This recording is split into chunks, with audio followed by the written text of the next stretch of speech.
On Monday, January 3rd, a jury found Elizabeth Holmes guilty on 4 criminal fraud charges.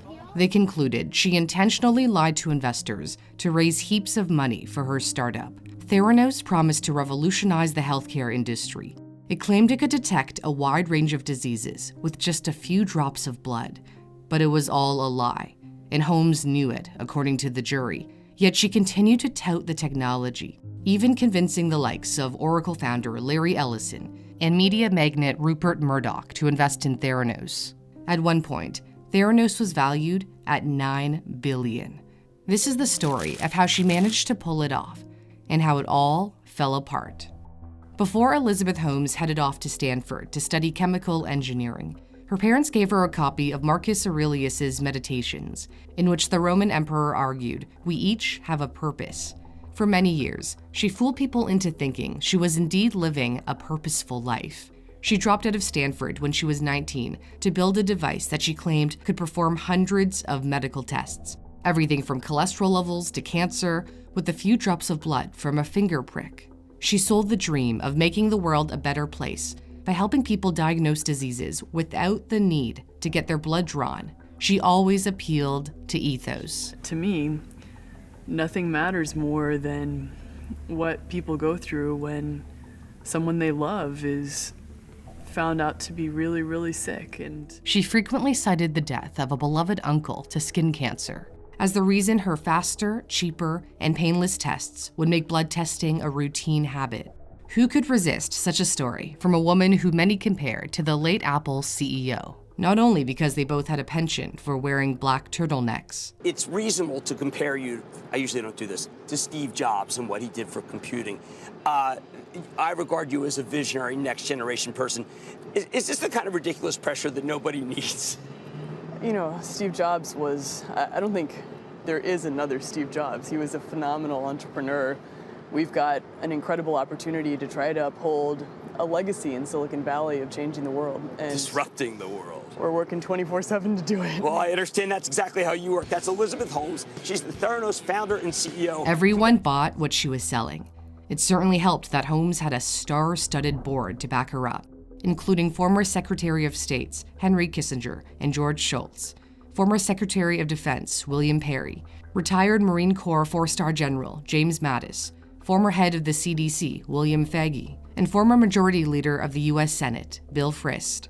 It was only a matter of time before Holmes started receiving glowing media attention, gracing cover after cover after cover. Forbes labeled her the youngest self-made female billionaire. Holmes did everything she could to polish her image. Some say she even faked a deeper voice to better fit into the male-dominated business world. In this interview from 2005, we hear Holmes using a higher-pitched voice before appearing to switch to a lower one. No, it hasn't. Well, if I use traditional words to describe what we're doing, it's hard because people then associate it with conventional processes. Holmes checked off all the boxes to become the darling of Silicon Valley. She dropped out of a prestigious school, she was young, and secretive about her innovation. In the world of tech, a certain mystique was the norm, just like how Apple operated under Jobs. She took investors' money on the condition that she wouldn't have to reveal how Theranos technology worked. No peer-reviewed scientific articles existed to back up its claims. Not everyone was so easily fooled, however. John Carreyrou, who was then a reporter at the Wall Street Journal, exposed Theranos for what it was in a series of articles in 2015 and later a best-selling book. He reported that Theranos' blood testing machine couldn't give accurate results, so Theranos secretly ran its samples through machines used by traditional blood testing companies.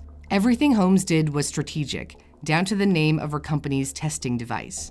Holmes named her machine Edison after Thomas Edison, who famously said, "I have not failed.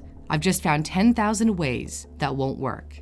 Holmes referenced Edison's quote during a commencement address at Pepperdine University when she said, "We codenamed our product the Edison because we assumed we'd have to fail 10,000 times to get it to work the 10,001st.